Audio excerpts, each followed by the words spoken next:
Les souliers à crampons sont excellents pour jouer au football, mais assez médiocres pour la course à pied. C'est la même chose pour les langages de programmation.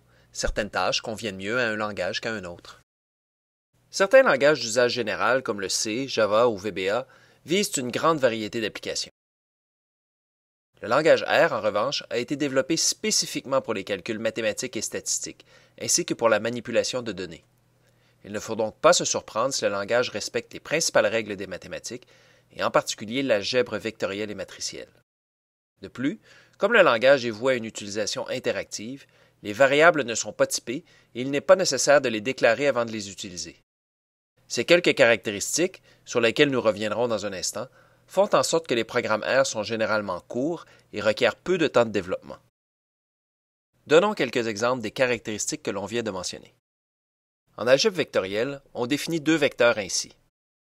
On a ensuite les résultats des opérations d'addition d'une constante, de multiplication par une constante et d'addition des deux vecteurs.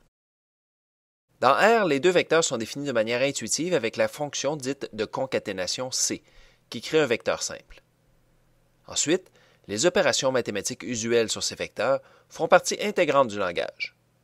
Nul besoin de programmer la somme ou l'addition élément par élément à l'aide d'une boucle, comme il faudrait le faire dans plusieurs autres langages de programmation. Voici un autre exemple, le produit scalaire entre deux vecteurs, qui est défini comme la somme des produits élément par élément des composantes des vecteurs. Si l'on reprend les deux vecteurs de l'exemple précédent, une façon simple, quoique pas la plus efficace, de calculer leur produit scalaire en R est la suivante. On remarque combien la formule mathématique et l'expression R sont similaires, ce qui fait que passer de l'une à l'autre et vice-versa est facile et intuitif. Lorsque l'on dit qu'une variable n'est pas typée en R, cela signifie qu'une même variable peut contenir des données de types différents à l'intérieur d'une même fonction ou, si vous préférez, d'un même programme.